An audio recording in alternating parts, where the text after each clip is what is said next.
Hello everybody, Ryan decided to do a gameplay thoughts as a response to the criticism they were receiving from their fighter item changes that they revealed yesterday, or I guess 2 days ago now, well a few days ago. So these are the changes. I'm not going to go over them. I have a video that goes over them. If you want to see them, this is more of a part 2 video, so I'd recommend go watching that video first. But if you don't want to watch it first, the gist is that bruiser items are receiving overall a nerf. They are reducing their health, increasing their damage, pushing some items like Death Dance into only scaling on pure damage instead of HP, nerfing Sterak's gauge pretty heavily, buffing Riven, stuff like that. So that's generally it, and people obviously criticized it because they were giving more damage and less survivability in a game that was already in a very high damage environment, as well as pushing some items like Death Dance totally out of Juggernauts and only to pure damage champions. And there's a criticism for that perhaps AD assassins would be building them instead of bruisers. So they did this quick gameplay thoughts, and I wasn't originally going to respond to this, but there's some things in here that are just so stupid that I was almost getting bored with it. It's like they don't understand what they're even talking about anymore, and they're just, it's like as they're typing, they're just making things up to justify what they're doing as they're typing it. Like they're literally just imagining things that are true and typing them as if they're true. And I was bored while reading this because I just couldn't understand so much of these things. They were just lies, just outright lies, and I was just sitting here like, do they honestly believe this? Or so I decided to do this video, and I've read over this a few times. It's not like a first take reaction or anything like that. I've read through this a few times, and you can see here I've added some tabs, some video tabs that I thought would be nice to have. So as I went through this, I could just show you exactly what it's talking about. So we're just going to read this. Okay. We know what you're thinking. Why the heck are we giving fighters even more AD next patch? Which is, again, a very legitimate concern. That's a valid criticism. That isn't something you can just type as if it's a crazy thought. That's an extremely valid criticism. The meta is in a very high damage state right now, so removing survivability, and we can see here, health down, AD up on basically all these items, removing survivability and definitely nerfing Sterak's gauge into the ground in a high damage environment and adding more damage doesn't seem to be a very valid response to an environment like that.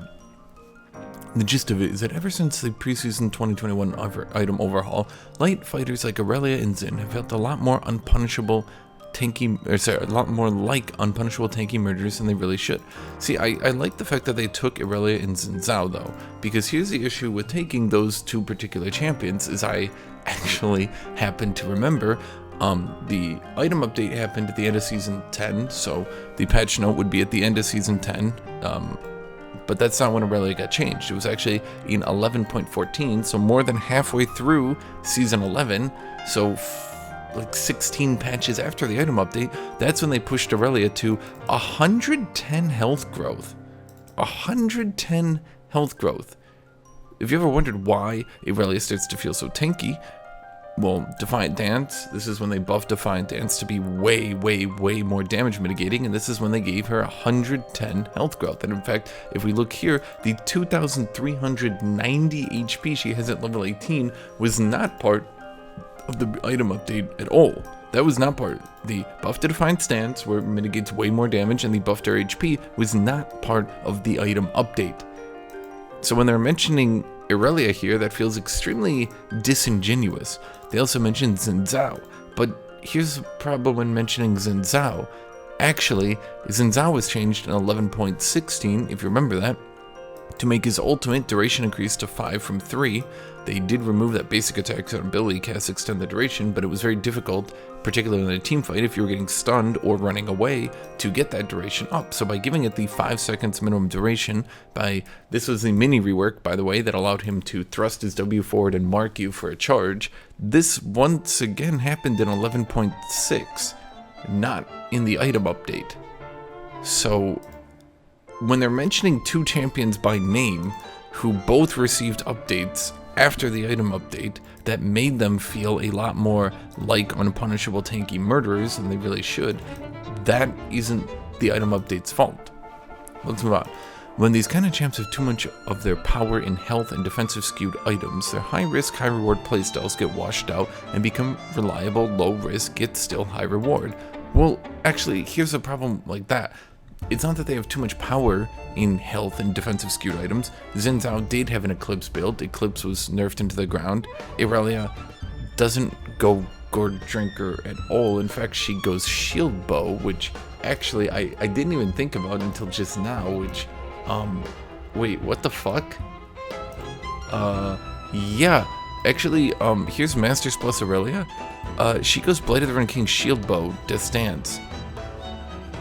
Now, just to show you the pure absurdity of this, Blade of the Ren King is getting buffed, and Death Stance is being pushed into scaling and pure damage. So, actually, by mentioning Irelia by name, not only was she not made an unpunishable tanky murderer by the item update, she doesn't even build the items they're saying made her too tanky. This is why when reading this, I was just floored, because the stupidity I'm like 2 sentences in, and they're literally just making shit up to defend their point. They're literally making these aren't true. People who develop this game should be able to go to u.gg or even their internal systems, check Masters plus items, and see that Irelia is rushing Blade of the Ren King into Shield Bow, not Gourd Drinker. Gourd Drinker has less win rate and half the pick rate of Shield Bow. Oh my god. They basically become frontliners that can single-handedly murder you, rather than risky champions who have to be swift and smart going into fights in order to get their sweet payoffs. So here's the problem with things. This just reads like a salty silver main. They basically become frontliners that can single-handedly murder you. Well, first off, that is literally their job, to be fair. They are bruisers. They're diving bruisers. Xin Zhao and Irelia are literally diving bruisers. That is literally their job, to be frontliners who can single-handedly murder you. That's like saying Annie becomes a mage who can burst you down from full HP. Yeah. That's their role. Okay. Rather than champions have to be swift and smart in order going into fights and get their sweet payoffs. See, and this just sounds like a salty main. Like, they don't even have to play good. They can just win without even playing good. Like, these sort of mean, like, this is just a salty silver main. At that point, why would you pick Nasus when Riven feels just as durable and has better damage and mobility? Well, okay, so actually, let's talk about that for a second then. Why would you pick Nasus over Riven when Riven feels tankier? But once again, let's go back, let's look. Here's quick gameplay thoughts. Was it the item overhaul that made Riven overpowered? Because if we look at her patch notes, once again, after the item overhaul, not before it, after, not during it, after, they reduced the cooldown on her shield and then buffed the AD ratio on her shield. So why would you pick Nasus when Riven feels just as durable and has better damage mobility? Well, maybe don't buff Riven to being overpowered, because particularly, let's go look at Masters plus Riven then, we can see that she has a 51.23% win rate right now. I'm not going to go look through all these stats right now, but why would you buff Riven then, Ryan? Why would you buff her shield? Why would you buff it twice after the item update? So once again, we have now mentioned another champion who was not made tankier because of the item update, but rather made tankier because of deliberate changes you did to them. Okay, we're exaggerating a bit here, but you get what we mean. Sorry, what do you mean? What have they said their point yet? They keep saying stuff and it just sounds like a silver ranting in old chat after dying to an Irelia, being like, you can just kill me from full and there's no counterplay and your entire class is overpowered. Like, that's what this sounds like. An interesting issue in the fighter item space is that a lot of items are pretty similar. Well, yeah. I mean, what? Yet the champions and classes they're meant for are quite diverse. Once again, yeah. What do Alawi, a Juggernaut, Fiora, a light fighter, and Vi, a diver, have all in common? They all want health and damage. That's pretty common, don't you think? Honestly, not very much. See, they're just saying this like it's not true, though. They all want health and damage. Alawi, her Q scales on health, or sorry, her ability scales on damage, her tentacle healing scales on health. Fiora wants health because she's a bad team fighter, and health generally helps her team fight. But actually, when we go look at Fiora, and do I want to go look at Fiora? I mean, am I being overly pedantic right now? When we go look at Fiora, she goes Gore Drinker because it procs her vitals.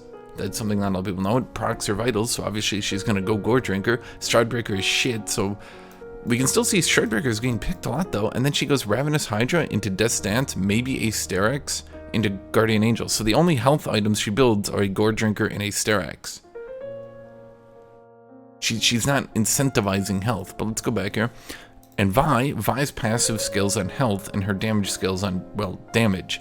So we see 3 champions who all scale on damage, 2 of them who scale directly on health, and Fiora who's only going with the Sterak in order to teamfight, only going with the Gore Drinker because it's the best item for her. If there was another item that allowed her to proc her vitals and did other things just as good, it would be picked. But there's only 2. There's Gore Drinker and there's Stridebreaker, and Stridebreaker's not really that good.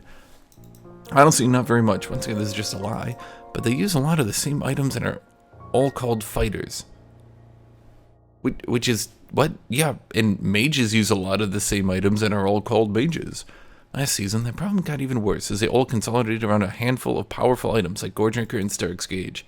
Like Death Cap and Hourglass? Sterak's made pretty much all fighters good at team fighting, which is just not true. What? This isn't true. Not all fighters are good at team fighting. What, you think Fiora is a good team fighter? You mentioned Fiora, but then down here you're saying she's good at team fighting. Literally the gameplay, the way to defeat Fiora when you're against her is to force team fights where she's bad. Well, Gore Drinker did the same, plus gave them huge heals at low health. Once again, so you're saying Gore Drinker Sterak makes you good at team fighting, right? But that's just simply not true. Lots of champions do bad in team fights, even with those items. Plus gave them huge heals at low. This is once again just reading like a salty Silvermane. These subclasses started blending together rather than distinguishing themselves as 3 separate archetypes. Like mages? I mean, how... You're literally doing this. Mages? All mages build Hourglass. All mages build Death Cap. Let's talk about AD carries. All AD carries build Infinity Edge. All AD carries build Lord Dominic's Regards. But there's multiple different kinds of AD carries. There's multiple different kinds of, let's call them marksmen. There's multiple different kinds of mages. Not all fighters are supposed to be good at team fighting, and they aren't. You can't just keep saying it over and over again as if it's true. That's not how this works. When Sterak is making them wait, it's not. It can kind of be messed up, but it's not. He's literally just repeating it over and over again as if that makes it true. Do you see how crazy this is? He's just repeating the same thing, and it's just not true. To de-homogenize the system, we're nerfing Hourglass, so it... Oh, no, only bruiser items, my bad. We considered entering new items specifically for each class. Really? Where are they?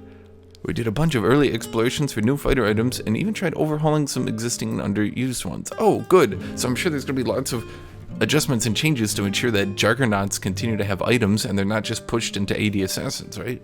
There's some wild ideas, like making Silver Mirror something like Old Sword of the Occult, which, by the way, Old Sword of the Occult was Majai's, but for AD, so I'm not sure what the fuck that was supposed to... That would just be another AD Assassin item.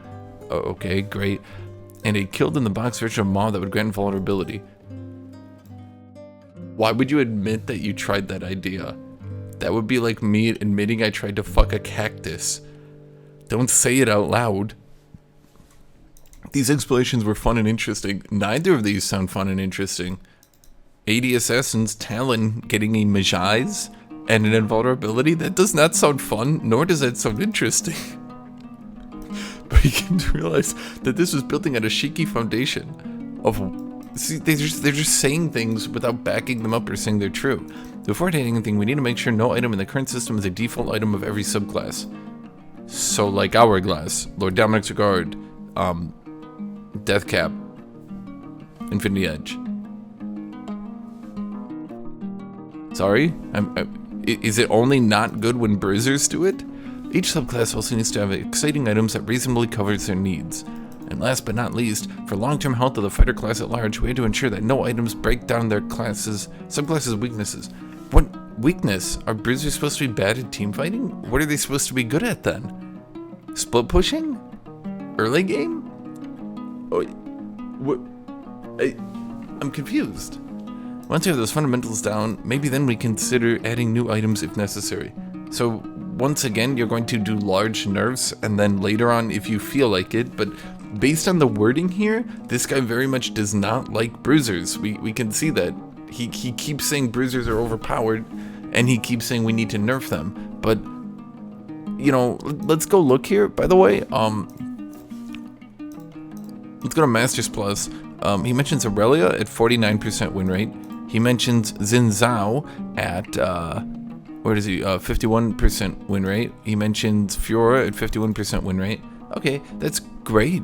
You're mentioning some of the strongest classes with around 50% win rates. What about, I don't know, Akshan? Does Akshan mean we need to nerf every single Infinity Edge and thing? I don't, you're literally just saying bruisers are good, and that is a problem. That doesn't sound good to me. With all this in mind, we determined the single most impactful thing we could do was to push Sterak out of being a default option for every fighter everywhere. Yes, that is an impactful thing you could do. This is a true statement. It would be very impactful to nerf Sterak into the ground. Yes. This is correct.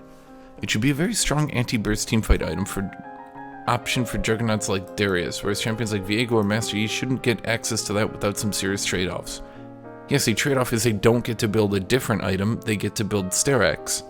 Now, if Viego and Master Yi are doing too much damage, and they can go into Sterak without going into a damage item, that is an issue with Viego, and that is an issue with Master Yi. Yes, if these two champions, like Viego, can build Divine Sunderer, and then just use Divine Sunderer and his Q with his Q passive, and Master Yi can just build Rage Blade and, what's that other name? Kraken Slayer, and then just go full tank from there. If he only needs one item to start killing people, and he only needs 2 items, then yes, this is a serious issue. This should be addressed. Just like how we weren't comfortable with Juggernauts getting a dash using old dashy Stridebreaker, but we're okay with 80 carries having a Stridebreaker, just for the record. We're uncomfortable giving light fighters the durability they're currently getting with Sterak's Gauge.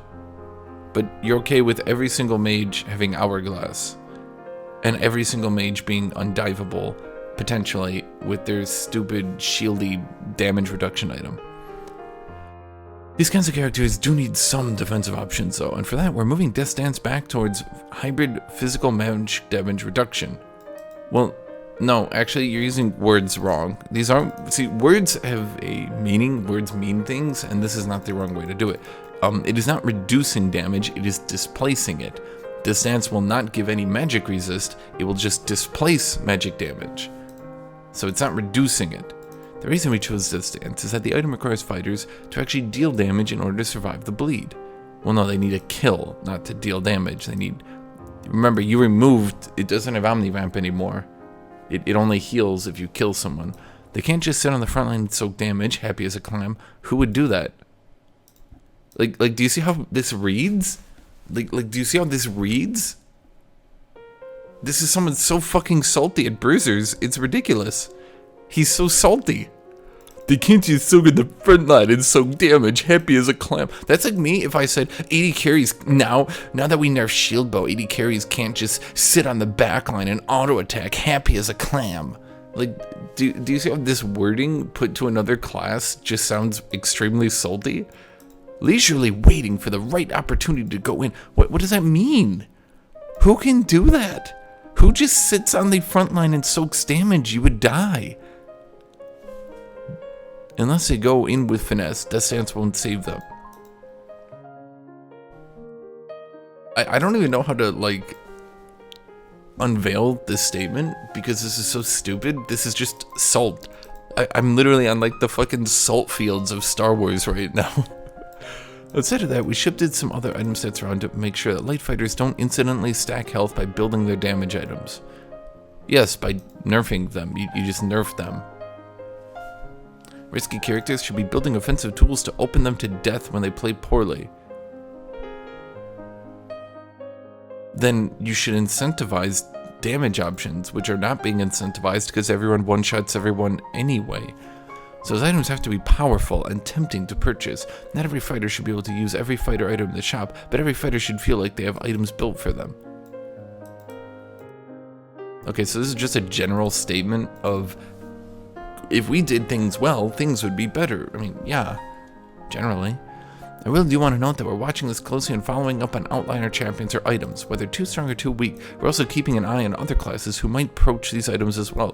Yes, because everyone has noticed that Dance scaling the heal, now scaling on bonus AD, makes it extremely fucking good for AD assassins who can run in, use the diminishing damage to prevent themselves from being burst, then just heal a shitload of damage because the heal scales on damage.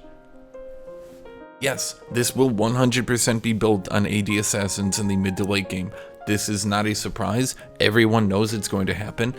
Mauve Malmortius having the shield scale on 225% bonus AD rather than 20% max HP. Yes, that will be built on every assassin who's trying to dive a mage, and it will be overpowered. Yes, you are correct. And you maybe should realize you're wrong before you do wrong things. Because you can see in this statement, we're also keeping an eye on other classes who might poach these items as well.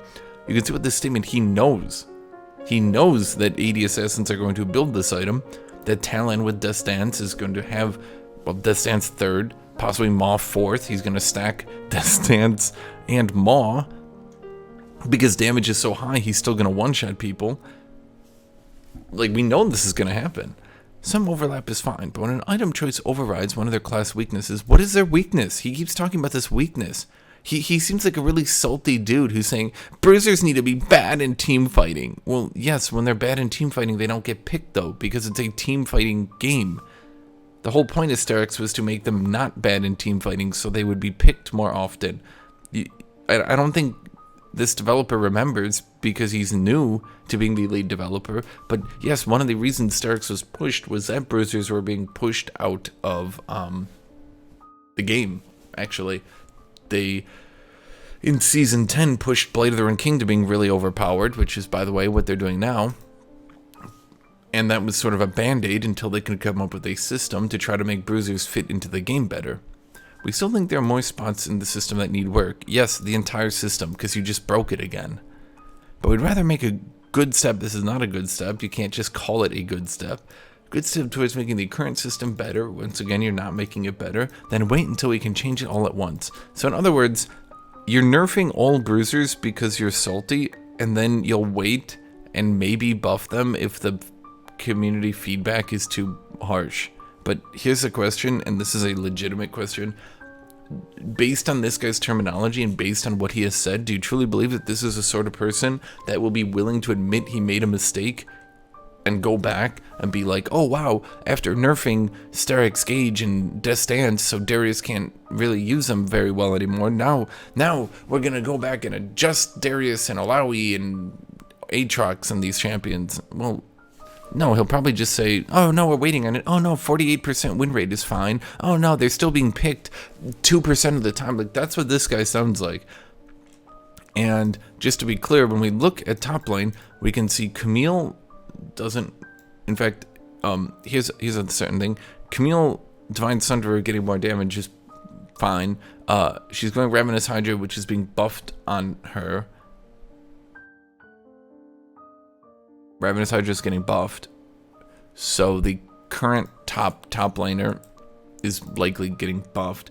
Jace doesn't go bruiser items. Gwen doesn't go bruiser items. Akali doesn't go bruiser items. Tryndamere, you'd be shocked, doesn't go bruiser items. So only 6 of the top 10 bruisers are even using these items.